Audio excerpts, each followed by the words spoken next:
de números racionales y ahora veremos una pequeña introducción a los números racionales. Y pues obviamente lo primero de lo que vamos a hablar es de qué son los números racionales. Los números racionales son cualquier número que se puede escribir en forma de fracción, o sea, un número sobre otro. El número de arriba y el número de abajo son números enteros y el único número que no puede tomar el valor de abajo es el número 0. Bueno, vamos a ver unos ejemplos obviamente. Para esto, pues, primero voy a aclararles qué son los números enteros. Primero que todo, pues, tenemos que recordar que los números naturales, que acuérdense que los naturales son los que sirven para contar, digámoslo así, es la forma más rápida de decirlo.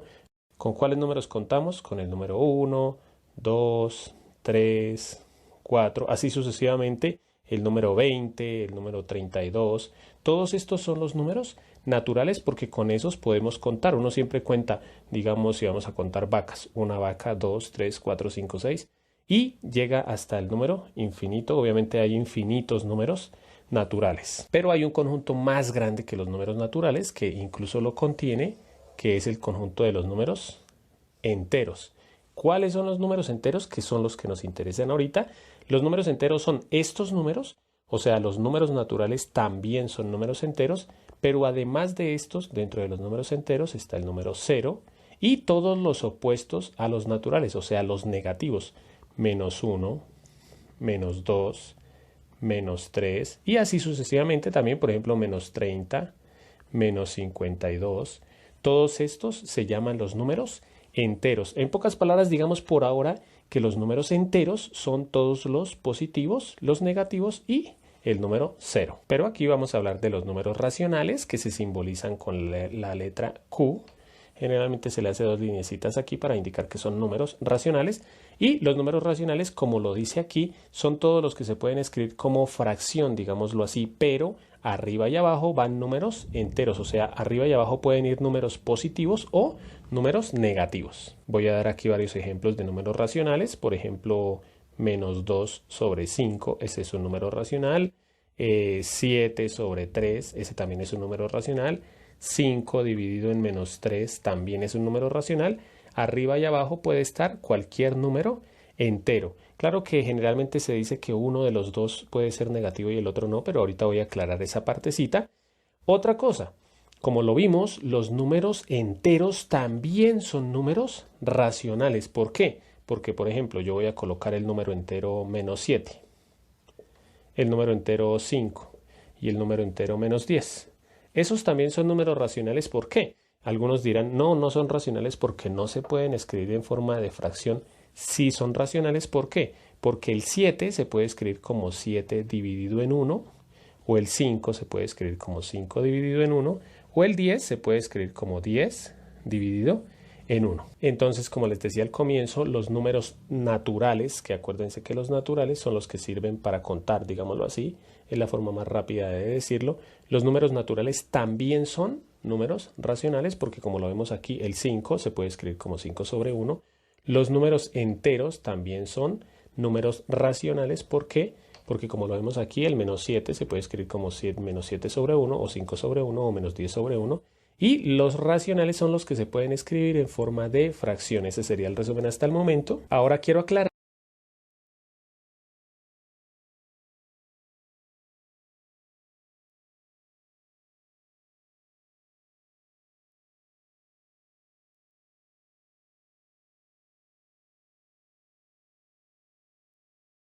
Un gran tema, los tipos de fracciones. Pero antes de empezar, repasemos algunos conceptos básicos.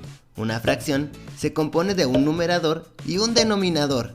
El denominador nos dice en cuántas partes dividiremos el entero y el numerador cuántas partes tomaremos de él. Ahora sí, pon mucha atención porque vamos a ver los tipos de fracciones. Las fracciones propias son aquellas fracciones en las que el numerador es menor que el denominador.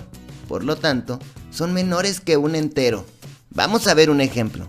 Aquí tengo un medio. ¿Ya te diste cuenta? El numerador es menor que el denominador. Si esta fracción la convertimos a decimal, nos da como resultado 0.5. Y eso es menor que el entero. Ahora vamos a verlo como dibujo. Tengo aquí mi entero. El denominador me dice que parta mi entero en dos partes iguales. y el numerador me dice que coloree una. Como te puedes dar cuenta, esta es una fracción propia, porque el numerador es menor que el denominador. Además te puedes dar cuenta que su decimal y su dibujo no alcanzan un entero. Estos ejemplos son de fracciones propias: 5 séptimos, 8 décimos, 4 quintos y 2 novenos. Como te puedes dar cuenta, en cada una de estas fracciones, el numerador es menor que el denominador. Facilísimo, ¿verdad? Ahora vamos a ver las fracciones impropias, y son aquellas fracciones en las que el numerador es mayor que el denominador, por lo tanto, son mayores que un entero. Vamos a ver unos ejemplos. Aquí tengo 3 medios. Si esto lo convertimos a decimal, es igual a 1.5. Y si lo hacemos en dibujo, necesitamos 2 enteros, porque tenemos que tomar 3 medios. Este entero lo divido en medios, y este entero también lo divido en medios. Ahora, tomo 3 medios, 1, 2 y 3. Como te puedes dar cuenta, en esta fracción, nos pasamos del entero. ¿Por qué? Porque es 1.5 el decimal, y necesitamos 2 enteros para poder tomar los 3 medios. Esta es una fracción impropia. Algunos ejemplos de fracciones impropias son 7 quintos, 9 medios, 5 tercios y 10 octavos. En todas estas fracciones, el numerador es más grande que el denominador. Facilísimo, ¿verdad? Ahora vamos con las fracciones enteras. Son aquellas fracciones en las que el numerador es igual al denominador, por lo tanto, se trata de un entero. Vamos a ver un ejemplo. Aquí tengo 2 medios, que es igual a un entero. Vamos a verlo con un dibujo. Aquí tengo mi entero, lo divido en 2 partes iguales y tomo 2 partes. ¿Ya te diste cuenta? Cuando el numerador es igual al denominador, estamos hablando de un entero y se les llama a este tipo de fracciones enteras. Vamos a ver algunos ejemplos. Aquí tengo 7 séptimos, 9 novenos, 6 sextos y 10 décimos. Como ya te diste cuenta, su numerador es igual al denominador y cada una de ellas representa un entero. Ahora vamos a ver.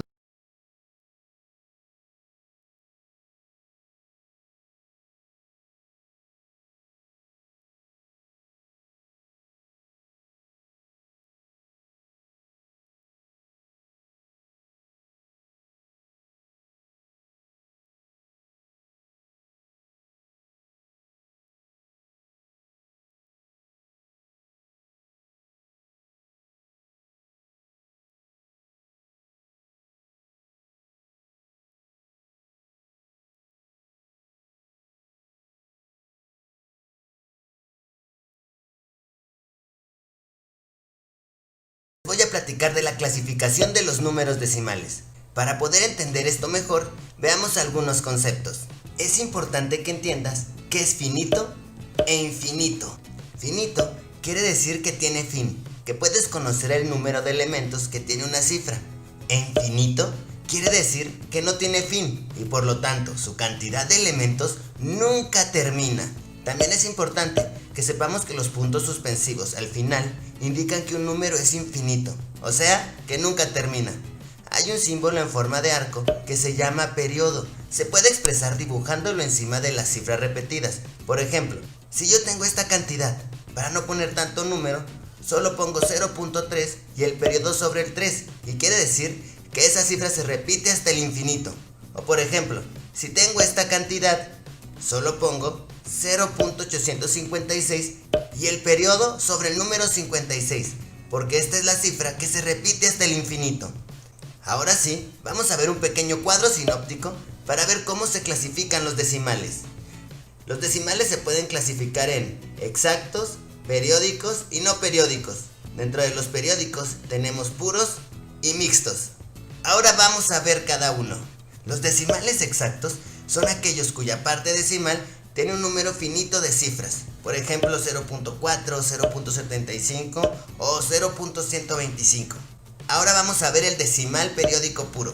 Son aquellos cuya parte decimal tiene un número infinito de cifras que se repiten siguiendo un patrón, en los que el decimal se repite periódicamente, ejemplo 0.33333 y 0.666666. ¿Ya ves? Como ambas cifras se repiten hasta el infinito, también se pueden representar con periodo. Por ejemplo, la primera quedaría como 0.3 con periodo sobre el 3 y la segunda 0.6 con periodo en 6, y así no escribimos tanto número. Ahora vamos a ver el decimal periódico mixto. Son aquellos cuya parte decimal tiene un número infinito de cifras que se repiten siguiendo un patrón, pero hay una parte no periódica. Ejemplo, 0.3272727 y 0.8333333. En el primer ejemplo, tenemos que la parte 3 no es periódica y el 27 sí es periódico porque se repite. En el segundo ejemplo, tenemos el 8, que no es periódico, pero el 3 sí es periódico porque se repite. Por eso se llaman mixtos, porque tienen una parte periódica y otra no. Además, estas cantidades se pueden representar utilizando el periodo. La primera quedaría como 0.327 con periodo en 27, ya que esta cantidad se repite. Y la siguiente quedaría como 0.83 con periodo en 3, porque esa cifra se repite hasta el infinito. Ahora tenemos el decimal no periódico. Son aquellos cuya parte decimal es infinita y no se repite. Esto quiere decir que no existe un patrón. El ejemplo clásico es el valor de pi, ya que al ver sus decimales, ningún número se repite ni es periódico. Todos los números están acomodados al azar. Espero que este